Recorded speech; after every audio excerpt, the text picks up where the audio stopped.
नमस्कार, राम राम, नमन प्रणाम। अक्सर कहा जाता है कि सुबह का भूला अगर शाम को घर वापस लौट आए तो उसको भूला नहीं कहते। ये एक कहावत बड़े बुज़ुर्गों में सुनने को मिल रही है। आज अगर बात करूं तो आज ऐसा ही एक मामला मैं आपको दिखाऊंगा। और उससे पहले मैं आपको बता दूं कि जो एक उम्र होती है 16 साल की, उससे लेकर के 25 साल तक की उम्र में जो बच्चे होते हैं उसके बाद वो बालिग भी हो जाते हैं। 16 साल की उम्र हालांकि नाबालिग की होती है और उसके बाद बालिग भी हो जाते हैं। 16 से लेकर के 25 साल की उम्र तक जो लड़के होते हैं वो अक्सर अपने रास्ते से गलत रास्ते पर भटक जाते हैं। तो उनको उनके परिवार वाले लाख कोशिश करके मनाते हैं, फिर भी वो मानते नहीं हैं। उनको घर वाले दुश्मन लगने लगते हैं और जो दूसरे जो उसके साथ जो संगति है, जो संगत में रह रहा वो जो लड़के हैं वो उनको अपने मित्र, अपने प्यारे भगवान से भी ऊपर लगने लगते हैं। तो ऐसे ही मैं आज एक युवा की बात बताने जा रहा हूं जो एक छोटी उम्र में भटक गया था और आज वो वापसी अपने आप सही रास्ते पर आ गया है और मंडी आदमपुर के अंदर एक रेस्क्यू सेंटर चला रहा है जो घायल जीवों और घायल पशु हो, चाहे पक्षी हो, चाहे कोई भी जीव हो, घायल पशु पक्षियों की मदद करता है। झुग्गी झोपड़ियों की अगर बात करें तो कोई गरीब व्यक्ति हो या गरीब बच्चा हो उसको जो है भोजन उपलब्ध करवाता है। और ऐसे ही तमाम जो कार्य है, पुण्य के कार्य है, वो लगातार करता रहता है। और आज हम उस युवा से मिलाएंगे किस तरह से उन्होंने गलतियां की और गलतियां करके उनको कैसे पश्चाताप हुआ और फिर सही ज़िंदगी में लौट कर आए हैं। तो आइए मिलते हैं ऐसे ही युवा श्री विष्णु बिश्नोई जी से। सबसे पहले तो हमारे चैनल जंब शक्ति मीडिया पर आपका बहुत बहुत स्वागत है। धन्यवाद। और आपसे, आपके माध्यम से जो है जंब शक्ति मीडिया है, जो पूरी टीम है, तो उनको मेरी तरफ से बहुत बहुत शुभकामनाएं। तो आप जो है छोटी उम्र में आपने जैसे बताया कि भटक गया था, तो क्या देखो जी, बात यूँ है कि जो वो एज होगा नहीं, तो उस एज के अंदर बंदा ने जो बाहर की जो अपनी संगत है मंडली जी वह बहुत ज़्यादा प्यारी लगने लग जाए। अगर घर का अपन उस चीज़ का रोका टोका यूँ लगे कि ये गलत करे जी ये अपना भाईचारा पाटने की कोशिश करने लगे, जबकि ये मतलब अपनी ज़िंदगी में सब कुछ देख चुका होगा यार, इन्हें पहले ही बेर होगा कि रास्ता का आगे अंजाम के, तो ये अपन उसे हिसाब करे। और दूसरी बात, आप अगर किसी ने सुधारना चाहोगे तो वो ज़बरदस्ती ना, तो वो ना तो कामयाब होगा ना फेल होगा, वो बीच में अटक जाएगा। हर एक जो बंदा खुद की मतलब सारी कुछ सोच समझ के और अगर सुधरेगा तो वो कोई आगे बढ़ेगा, कोई ऐसा काम जरूर करेगा, एक काम जो कि मतलब जन कल्याण का लगा लो या किसी बेजुबान जानवर की लगा लो, या एक काम जरूर करेगा ऐसा। मैं अकेला नहीं, कोई भी बंदा जो खुद की मर्जी से सुधरेगा वो एक नए काम जरूर करेगा जी। आजकल जो युवा है काफ़ी भटकते जा रहे हैं, चाहे वो नशे की लत हो, चाहे वो क्राइम की लत हो। तो जिनका जो रास्ता चुन लेता है, चाहे वो नशे के रास्ता चुन लो या क्राइम का रास्ता चुन लो, उसका जो है एक ही सिर्फ डेड एंड होता है, अभी मौत होती है सिर्फ। और अगर उससे कोई व्यक्ति बाहर निकल के आ जाए तो वो बहुत बड़ी बात होती है। तो ऐसा आपके मन में कैसे ख्याल आया कि मैंने जो ये रास्ता चुना है, जो भी रास्ता आपने चुना था, तो उसमें बाहर निकलने का ख्याल कैसे आया आपके मन में? वो तो जी देखो, हो जाता है, कर दिया था, अंदर चले गए थे, पर उसके बाद के अंदर जो पीछे घर वाले थे, इनकी जो कंडीशन थी, जो स्थिति थी, उसको देख के, और जब बंदा अकेला वहाँ टाइम मिलता है, बंदा फ्री होता है, तो वो यही चीज़ सारा दिन सोचता रहता है कि आप जो कुछ करना है क्या वो सही है। फिर पीछे जो आप घर की कंडीशन देखी या जो अपने घर के हालात अपने पीछे दुखी हुए, भागे दौड़े, मतलब आप इनसे ऊपर हो गए, गलत काम कर दिया, फिर भी इन्होंने अपना साथ नहीं छोड़ा जी, ठीक है। तो वह चीज़ जो है एक अहम रोल रखा है, बच्चा ने वापिस से परिवार को जोड़ना चाहता है जी। एक वो अगर बात करें तो पश्चाताप बहुत बड़ी चीज़ होती है। अगर कोई युवा भटक भी जाए, गलत काम कर भी दे, नशे की तरफ बढ़ भी जाए, फिर अगर पश्चाताप हो जाए उसको, भाई ये देख मैंने क्या कर दिया, अपने आप पे गिलानी फील होने लग जाए, वो बहुत बड़ी बात होती है। उसी तरह की शायद आपको पश्चाताप हुआ होगा। वो देखो जी, पता है मेन तो जो सब कुछ है वो घर वालों पे होता है जी। बहुत से लड़के मैंने ऐसे देखे हैं जो गलत रास्ता पकड़ लेते हैं, वो छोड़ भी देते हैं जी। पर जो घर वाले जो टोंट मारते हैं ना कि तेरी वजह से ये हो गया, तूने इस रास्ते पे गया था जी, क्या उखाड़ लिया, क्या कर लिया, आखिर हमारे पास ही आया, ये जो बातें हैं ना, ये बंधन है, बच्चन है, जो वो मतलब जो सामाजिक रास्ता बराबर है उसको दूर करे। माँ बाप का बहुत बड़ा रोल होता है कि बच्चा अपने घर पर आगे, और चलो वो काम बाद की बात है, काम करे या ना करे, पर मेन बात ये है कि उसने क्राइम का रास्ता छोड़ दिया, इसमें घर वालों का बहुत बड़ा रोल होता है जी। एक मतलब अलग सी खुशी होती है कि हमारा बेटा जो है एक गलत रास्ते पे चला गया था, वो खुद पश्चाताप करके वापस अपनी जो है नॉर्मल ज़िंदगी में आया गया। फर्क होता है जी। अब मेरे मतलब जो मैं उस रास्ते के अंदर गया था जी, तो मेरे माता जी के जो है 2-3 रोग लग गए थे जी। मेरे मतलब बच्चे के बारे में सोच के, जैसे थायराइड वगैरह होगी, शुगर होगी, ये चीज़ें टेंशन के अंदर है, कोई भी इंसान उसमें मानसिक टेंशन के दौर से परिवार वाले कहीं ना कहीं गुजर रहे हाँ, होते हैं। और उसके अंदर बीमारी जो है मानसिक स्थिति में जो होती है बीमारी हैवी होती है। जी। तो आपने ये रास्ता छोड़ करके धर्म का रास्ता अपनाया है। ये आपको सभी को मैं बता दूं, ये जो देख रहे हैं ये एक जीव रेस्क्यू सेंटर, इन्होंने एक बार बजट थोड़ा होने की वजह से कुछ साथियों ने जो मदद भेजी है उनकी मदद के अनुसार ये छोटा जो है जालियां वगैरह ये लगाया गया जीव रेस्क्यू सेंटर इन्होंने अपने निवास स्थान के ऊपर ही बनाया है। और घायल जीवों की जो है, चाहे कबूतर हो, चाहे चिड़िया हो, चाहे कोई भी पक्षी हो या कोई भी जानवर हो, जैसे कुत्ता हो या कुछ भी मान लो आप, जीव जंतु कुछ भी जो घायल है उनकी मदद करती है। और छोटा सा जीव रेस्क्यू सेंटर इन्होंने बनाया है और रब दे बच्चे के नाम से फेसबुक और इंस्टाग्राम पे इनका पेज है और लगातार वो जीवों की, घायल जीवों की मदद करते हैं। तो ये रास्ता कैसे मन में आया कि मुझे जीवों की रक्षा करनी चाहिए या जो भूखे हैं उनको भोजन खिलाना चाहिए? देखो जी, ये मेन तो इस चीज़ के अंदर क्या है, जो भावना होती है ना इंसान की, उसके अंदर ही ये चीज़ें होती है सेवा भाव का। चलो कई बार परिस्थितियाँ होगा कि उसने टाइम ना मिल पावे या ना कर पावे जी। पहले मैं ऑफ कैमरा सेवा करता था जी। तो 2011 के अंदर, 2024 के अंदर नवंबर की बात है, जब कुछ दोस्त जो मैं सेवा कर रहा था उन्होंने देखा तो वो पेज जो है रब दे बच्चे उन्होंने ही बनवा के दिया था कि भाई आप सेवा इतनी करते हो तो कम से कम आप ये बनाओ ताकि अगर कुछ आपको सहयोग मिलेगा तो आप बड़े लेवल पे कर पाओगे जी। कल को किसी गरीब का बच्चा हो या कोई जानवर का। अभी फिलहाल मैं अकेला चल रहा हूँ, कुछ थोड़ा बहुत सहयोग है तो भाई मैं, वो कहते हैं ना कि अगर आपकी नीयत सही हो ना तो संसाधन मायने नहीं रखते। ठीक है, तो अब ये शुरुआत तो अपन कर दी। अभी आगे अपना आदमपुर का रेस्क्यू सेंटर है, ये मेरा परिवार है आदमपुर भी, तो ये इन्हीं के ऊपर डिपेंड है कि आप इस चीज़ ने कितने आगे लेके जाएंगे। ठीक है, और फिलहाल बड़े जो है जीव जंतु उनके लिए मेरे पास जगह नहीं है क्योंकि मेरी जो घर की स्थिति है वो इतनी ज़्यादा है नहीं, मेरी हैसियत नहीं, तो उसके हिसाब से मैंने जो ये इतना शुरुआत कर दिया है। और यही बोल रहे हैं कि अगर आपने आदमपुर अपन सेव करेगी तो धीरे धीरे जो है जगह भी कंप्लीट कराएंगे, बड़े जानवर है जो उनके लिए भी कुछ करेंगे। और देखो बड़े जानवर के लिए गौशाला भी है जी। ठीक है, जैसे गाय गौ माता के लिए तो गौशाला ही है, लेकिन कई है जैसे हिरण हो गया, हिरण को भी गौशाला में नहीं रखते। पर ये कुत्ते वगैरह होते हैं ना या कोई बिल्ली और जो भी छोटे जानवर बंदर हो गए उनको कोई नहीं रखता जी। और आज का एक चलन है, सब गौ माता के पीछे पड़े हैं जी। जय गौ माता, जय गौ माता, चलो अपने मतलब हिंदू धर्म की माता है जी। पर उसके साथ जानवर जीव और भी है, उनमें अकेला जीव नहीं है, और जो बहुत जीव है जो प्रकृति अहम हिस्सा है, जो उनको अधिकार है अपने बराबर, वो भी तो जीव है जी। उनकी देखेंगे। अच्छा, मैं यही कहना चाहता हूँ कि जो गौशाला है उसमें गवर्नमेंट भी फंड देती है, चलो कुछ जाते हैं, पर उससे ज़्यादा उन जानवरों की फिक्र करो जो बेसहारा है, जो खुले हैं या अपंग है, अपाहिज है।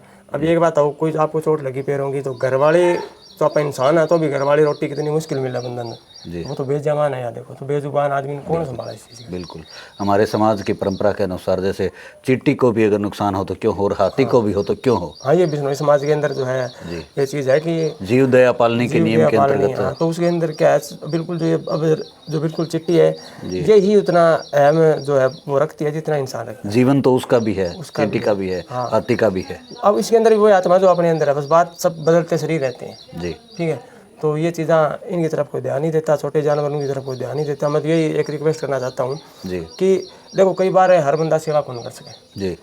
कोई 100-200 हज़ार में से कोई एक बंदा होगा जो आगे होगा जी, तो आप कौन कर सको। बंदा फील्ड के अंदर मेहनत करने लगे, आप बैठे हो दुकान में, घर में, ऑफिस में, जहाँ बैठे हो, तो आपको सिर्फ 2 मिनट लगती है फ़ोन के अंदर। चलो जरूरी नहीं हर चीज़ पेश आओ जी, सपोर्ट करने के अंदर, फ़ोन के अंदर जो भी है पेज, उसके अंदर भी आप एक छोटी सी जो सपोर्ट है कितने बेजुबानों का भला करें जी। हाँ, वो अगर कोई व्यक्ति है दवाइयाँ उपलब्ध करवा दे, इस तरह के ये जो रेस्क्यू सेंटर के लिए जो तमाम जो चीज़ें हैं वो उपलब्ध करवा दे, अगर वो भी नहीं कर सके तो कहीं घायल जीव दिखाई दे तो वो सूचना तो ज़रूर दे सके, सूचना दे दे। यहाँ सोशल मीडिया के जरिए भी अगर कुछ आगे बढ़ाना चाहो तो बढ़ा सकते हैं वो। तो सेवा हर प्रकार की और पुण्य बरोबर की है जी। अगर आप मेरे को थोड़ा बहुत सपोर्ट करोगे, मैं जाके कोई नया काम करूँगा तो आपका भी उतना हिस्सा होगा जितना मेरा है उस पुण्य। ठीक है, मैं अकेला कुछ नहीं हूँ ना, अकेला मैं कर सकता, कितना कर लूँगा अकेला। ज़्यादा से ज़्यादा चलो ये है कि मेरा जो काम है 500-700 रुपये मेरी जो इनकम है मैं वो इन पर लगा दूँगा कंप्लीट। मेरी फैमिली मेरा साथ देती है, वो मेरे को ये चीज़ें करने के लिए नहीं बोलते और ना ही मेरे ये कहते हैं कि तूने 500 रुपये 1000 रुपये उन पर लगा दिए। जो सेवा का जो भी पीछा है ना वो मेरा आज तक मेरे और मेरे परिवार के बीच में नहीं है वो जी। एक आपने होटल भी खोला है, भोजनालय, जो मंडी आदमपुर में बस स्टैंड के पीछे। आपको मैं बता दूं बस स्टैंड के बिल्कुल बैक साइड के अंदर जो ऊपर वाली बिल्डिंग है उसके अंदर एक भोजनालय भी भाई साहब ने खोला है। और सबसे बड़ी बात अगर मैं बात करूं तो उसकी जो आमदनी होगी, जितनी भी आमदनी होगी, वो आमदनी घायल जीवों के लिए ही देने का इन्होंने मन बनाया है। और सिर्फ 50 रुपये भरपेट भोजन करवाने का इनका लक्ष्य है। और इनका लक्ष्य ये भी है कि बाकी लक्ष्य हम इन्हीं से जानेंगे। आप क्या लक्ष्य लेकर के आपने ये जो है होटल जो है भोजनालय खोला है?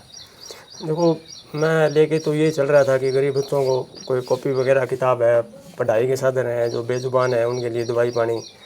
तो अब पीछे कुछ टाइम से जो है मेरी आर्थिक स्थिति डाउन थी और कोई जो सहयोग है वो मिल नहीं रहा था जी। तो मैंने पहले चाय की दुकान से शुरू किया था जी। और फिर अब ये जो बस स्टैंड है यहाँ के खाना बना, तो मैंने उस टाइम देखा था कि जो आदमपुर के अंदर क्या है, कम से कम 15-20 आदमी ऐसे है बाहर से, जो यूपी बिहार से, जो दिहाड़ी करने के लिए आए हैं स्पेशल जी।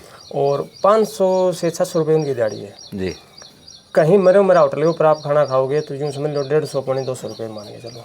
और उसके अदरवाइज और भी थोड़ा पोटा खर्चा हो जाता है इंसान का, कोई चलो वो करते हैं तो वो फिर उसमें क्या बचेगा, रूम रेंट है वो अलग रहेगा, तो वो क्या करता है उसमें 2 रुपये बचाने के लिए एक टाइम खाना खाता है जी। एक टाइम तो है बंदा भूखा रहता है। तो ये चीज़ देखते हुए मैंने ये किया था कि 50 रुपये के अंदर, 100 रुपये के अंदर बंदा दोनों टाइम खाना खा लेगा। और 100 रुपये कोई आज के टाइम में ज़्यादा नहीं है, ठीक है। और क्वालिटी उपलब्ध है, विदाउट मसाले। ये नहीं कि अपन मतलब ज़्यादा मसाला डाल दिया, गंदी गली सब्जी ले आए या थर्ड क्वालिटी का आइटम ले आए ना, बिल्कुल प्योर कणक की रोटियाँ साफ और शुद्ध स्वच्छ खाना। बिल्कुल बिल्कुल स्वच्छ। और उसके बाद में तो जी खाना हर प्रकार का मिलता है, कोई आएगा ऑर्डर के ऊपर ऐसे 200 वाला खा लो उनके हाथ में। 50 रुपये के अंदर तो है बंदा रियल जरूरत बंदा पेट भर लेगा। बाकी चौंसले करने वाले हैं जिनने तो आपने पता है वो करने वो तो 50 मसरा को नहीं, वो आगे बढ़ना है उन्हें। तो यही सोच के जो मैं जो होटल कराया था ताकि कुछ 2 रुपये आएंगे तो किसी तरफ देखना ना पड़े, ज़्यादा अपनी दवाई पानी जानवर है और मेरा काम चलता रहे जी। तो हर एक व्यक्ति का कोई न कोई किसी सेक्टर में वो काम करता है तो उसका एक अनुभव होता है। आज की अगर टाइम की बात करें तो बहुत से युवा है जो अपने रास्ते से भटक रहे हैं, गलत दिशा में जा रहे हैं। आपने सब कुछ देखा है, तो उन बच्चों को, भटके हुए बच्चों को बचाने के लिए कोई अगर आपका संदेश हो बताइए। बिल्कुल अजीब के अंदर तो अब बच्चा कर तो देता है, पर मेन मुद्दा मैं उन भाइयों से यही बोलना चाहता हूँ कि एक बार आप अपनी अंतरात्मा से या कहीं चिपके और अपने परिवार की कंडीशन देखो कि वो आपके पीछे से आपके लिए क्या करते हैं या आप उनके लिए कितना मायना रखते हो जी, ठीक है। और ये जो है ना शुरुआती चमक है, उसके बाद में आगे अंधेरा जी, ठीक है। आम आदमी चलो उड़द तो जा जी, फिर उसके अंदर क्या है, उसके पास वकील केस लड़ाई झगड़े उससे सलटने के लिए पैसे होते नहीं हैं जी। तो वो फिर क्या है किसी से मदद लेगा, और आज के टाइम में मदद कोई फ्री में नहीं देता जी। वो अपना कोई भाई वकील करके देगा तो भी वो सोचेगा कि एक मुकदमा से आप करवा ले जी, ठीक है। तो हर चीज़ चारों तरफ से फ़ायदा उठाती है। तो मैं उन भाइयों को यही बोलता हूँ कि आप जो हो जहाँ हो वहीं रुक जाओ, आराम से महीना 20 दिन ठंडे दिमाग से सोचो, उसके बाद में आप वो बंदा देखो जो रियल में आपकी समाज में वापस आने के अंदर हेल्प कर सकता है जी। आप उस बंदे के पास जाओ कि मैं ये सब कुछ छोड़ना चाहता हूँ और मेरे पास कोई साधन नहीं है, मेरे पास कोई चारा नहीं है। फिर वो बंदा अगर काम ना करे या, और आदमपुर वालों के लिए मैं ये कहना चाहता हूँ कि इनके लिए तो मैं भी इस चीज़ के अंदर साथ में खड़ा हूँ। बिल्कुल, मुझे बाहर ज़्यादा तो देखो जी मेरी इतनी वो है नहीं जी, पर आदमपुर वालों के लिए मैं साथ में खड़े हूँ हर टाइम है। और अपने घर की तरफ देख के और सुधर जाओ भाई, बहुत बढ़िया है, क्योंकि आगे अंधेरा कुआ है, कुछ आना जाना कुछ नहीं है, आना जाना कुछ मतलब अगर आपके पास बहुत ज़्यादा जुगाड़ हो तो आप वो जेल काट लो, वरना आम आदमी की जो जिंदगी है वहाँ कुत्ते से बदतर हो जाती है जी, कुत्ते से बदतर। और सिर्फ रास्ता वो सिर्फ मौत की तरफ जाता है, बिल्कुल मौत की तरफ जाता है और कुछ नहीं बचता उसके अंदर जी। बहुत बहुत धन्यवाद आपका। हमारे साथ इनके पिताजी भी हमारे साथ मौजूद है, उनसे भी बातचीत करेंगे। बने रहिए हमारे साथ, वीडियो को शेयर जरूर करें। नमन प्रणाम जी। राम जी महाराज, विष्णु भगवान। कहीं न कहीं एक देखा जाता है कि आज के युवा है जो 16 से उम्र होती है वो 25 तक कहीं न कहीं भटक जाती है। उसमें आपका बेटा भी था जो अपने गलत रास्ते पे भटक गया था। किस तरह की परिस्थितियाँ हुई थी, क्या क्या आपको जो एक अगर बात करें तो पिता या माँ ही उस परिस्थिति को जान सकता है, दूसरे को किसी को पता नहीं होता। तो आप थोड़ा जो आपका अनुभव है वो इनको बताएं थोड़ा। बहुत बुरी हालात हो जाती है जी। ये सन 2016 की बात है जी। सन 2016 में ये मतलब 302 के पर्चे में आया था जी। तो तब हम पूरा परिवार बिखर गए थे जी। पूरा परिवार बिखर गए। रिश्तेदारों ने मतलब फ़ोन करना बंद कर दिया, फ़ोन उठाना बंद कर दिया। हाँ, फ़ोन उठाना बंद कर दिया कि भाई यदि फ़ोन उठा दिया तो ये दिन कहीं न कहीं कोई न कोई कुछ सहायता मांगेंगे जी। तो हमने तो भगवान पर ही मतलब गुरु महाराज पर ही मतलब आस रखी, इसी पर आस रख करके जो है ना भाई जो करेगा वो ही करेगा जी। तो आज जो है ना मतलब हम उस टाइम 5 घर में सदस्य थे, 5 जगह हो रहे थे जी। हम 2 राजस्थान थे, ये हिसार जेल में था, एक वो जोधपुर था बड़ा लड़का जी। और गुड़िया यहाँ नान के छोड़ी हुई थी जी। तो हम ऐसे सोचते थे कि कभी भी हम भी इकट्ठे कभी रोटी बना कर खाएंगे क्या, जी। कहीं इकट्ठे सोएंगे क्या। लेकिन गुरु महाराज की कृपा से ही मतलब इस विरासत रखी तो मतलब ये भी तो वापस रास्ते पर आ गया जी। और आज हम जो है ना आज देख लो आप पूरा बुरा परिवार है हमारा। एक बच्चा जो गलत रास्ते में भटक भी जाता है उसके बाद अगर खुद को पश्चाताप हो जाए, भाई देख मैंने ये क्या कर दिया, गलत रास्ता चुन लिया मैंने, मेरे परिवार वालों पर क्या बीत रही होगी, मेरी माँ पर क्या बीत रही होगी, या पिताजी पर, या भाई पर, या बहन पर, तो वो सोच करके जब वापसी आता है तो कैसा आपके घर का हाँ तो ये तो इसके लगी ना, इसकी माँ मतलब है 2 आदमियों काम करे करती खेत में जी। 2 आदमी जितना एक खेत में काम करे करती। इसके जाने के बाद में जी। वो जो है उसके अनेक रोग लग गए जी। थायराइड उसके हो गई, शुगर उसको हो गई, अनेक रोग लग गए और शायद हो सके उसी के सामने देख कर ये जाना वापस अपने रास्ते पर आ गया जी। तो अब भी जो है ना टाइम है, समय है मतलब आगे कुछ करने के लिए। लेकिन युवा अवस्था में बच्चे भटक जाते हैं लेकिन उनको कहीं ना कहीं मतलब रास्ते पर ले आने वाला नहीं होता कोई। जी।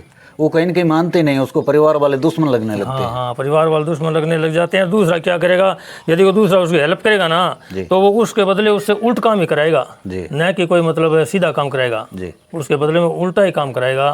तो इसीलिए मतलब है भाई आम आदमी रिक्वेस्ट है भाई अपना घर की, हाँ बच्चों पर ध्यान दे और बाहर की मतलब है चुपड़ी घर की आदि है ना भाई ठीक है, मतलब बहुत बढ़िया रहे। हमारा तो भी थोड़ी है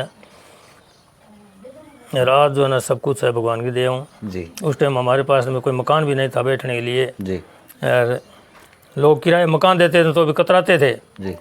भाई ये तो ऐसे आदमी है, ऐसे आदमी, ऐसे आदमी है जी। हैं तो हम बहुत शर्मिंदा होते थे भाई हमने कुछ नहीं किया है फिर भी हम इस चीज़ की सज़ा भुगत रहे हैं जी। माँ की अगर बात करें तो माँ तो कहीं ना कहीं घर में कमरे में जा कर के रो करके अपना जो है दिल हल्का कर लेती है, पिता है वो रो भी नहीं सकता। और माँ तो क्या बताऊँ मैं आपको भाई शाम को रोटी हमारे घर में बनती थी रोटी, लेकिन रोटी खाते नहीं थे जी। जब रोटी लेकर बैठते थे तो बस एक ही बात होती थी कि वहाँ पर तो रोटी बना ली, अभी खाने की तैयारी कर रहे हैं, उसको वहाँ कौन रोटी देगा जी। तो इतना कहने के बाद में रोटी वहीं रखी रह जाती थी, कोई रोटी नहीं खाता था जी। लेकिन भगवान पर हमने भगवान पर पूरा भरोसा रखा, सुबह शाम इसकी मतलब रटना रखी भाई एक दिन भला करे तो यही करेगा और इसने भला किया और नहीं हमारी मतलब हाई कोर्ट तक जाने की हमारी कोई गुंजाइश नहीं थी जी। तो अब विष्णु ने ये जो रेस्क्यू सेंटर खोला है, कुछ सहायता बाहर से मिल रही है, आपकी कितनी मदद है? हमारी पूरी मदद है, जो भी वो मतलब हमारी सहायता लेना चाहता है वो हम इनको मतलब हम हर टाइम हम तैयार रहते हैं सहायता देने के लिए। अकेले जो है नहीं मैं तो ये कहना चाहता हूँ अकेला आदमी कुछ नहीं कर सकता जी। या तो उसके पास बेनाब शनाब धन दौलत हो तो वो कर सकता है और एक गरीब आदमी जो है ना वो अकेला कुछ नहीं कर सकता जी। उसको यदि कोई हर एक आदमी हर प्रकार की सहायता कराना तो मतलब जीवों की सहायता हो सकती है, कोई गरीब आदमी की सहायता हो सकती है जी। तो आप एक पिता है, आपने वो दौर देखा है, तो आज जो युवा और भटक रहे हैं, अन्य जो माँ बाप है वो ये दुख सहन भी कर रहे हैं, कहीं ना कहीं हमें पता नहीं चलता, घर बहुत से घरों में ऐसी दिक्कतें हैं, तो उनको क्या संदेश देना चाहेंगे? मैं तो ऐसा संदेश देना चाहूँ भाई साहब है कि यदि मान्यता रखनी है जी। बाप तो हो सके बाप तो बाहर भटक कर मतलब टाइम पास कर लिया, वो चिन्ह मतलब अदर कर दिया थोड़ी सी, लेकिन माँ ने यदि रखनी है तो वो मतलब लड़का कभी कोई गलत काम नहीं करें। यदि उसने गलत काम कर दिया ना तो वो माँ चली जाएगी, एक बार ही माँ चली जाएगी तो वो दोबारा नहीं आएगी, दोबारा नहीं आएगी। हाँ यही बात है जी। बहुत बहुत धन्यवाद आपका। तो ये थे विष्णु बिश्नोई आदमपुर से, जो दरबदे बच्चे नाम से फेसबुक पेज और यूट्यूब इंस्टाग्राम पर पेज चलाते हैं और लगातार घायल जीवों की जो है सेवा करते हैं। झुग्गी झोंपड़ियों में रहने वाले लोगों के लिए अगर कोई भूखा है तो खाना पहुंचाते हैं। इनका मकसद इन्होंने बताया कि कोई भी भूखा ना सोए और कम से कम रुपए में जो है भोजन ग्रहण करे। होटल बस स्टैंड के पीछे बनाया गया है और जहाँ भी आपको कहीं भी कोई भी जीव जानवर पक्षी जो भी आपको घायल अवस्था में दिखाई दे, मंडी आदमपुर के आसपास, ज़्यादा दूर ये अफोर्ड नहीं कर पाएंगे तो रबदे बच्चे मैं फ़ोन नंबर दे दूंगा स्क्रीन पे और आप उनको फ़ोन कीजिए और ये उनका घर पे ला करके या जहाँ कहीं भी इनका संभव होगा वो इनकी मदद करेंगे। और जो भटके हुए युवा है वो इनकी बात ज़रूर सुने और जो दिक्कतें घर वालों को क्रिएट कर रखी है, माँ या बाप कितने दुखी है, आप जो कर्म कर रहे हो, गलत काम, गलत दिशा में जा रहे हो, तो उनकी तरफ देख करके अपने सही रास्ते के ऊपर आने का प्रयास ज़रूर करें। ये थी एक भटके हुए युवा को वापसी जो है समाज के मुख्य मुख्य धारा में आने की जो कहानी है वो मंडी आदमपुर से आपके सामने। वीडियो कैसा लगा कमेंट के माध्यम से अपनी प्रतिक्रिया ज़रूर दें। मिलते हैं किसी अगले अपडेट के साथ, तब तक के लिए नमस्कार।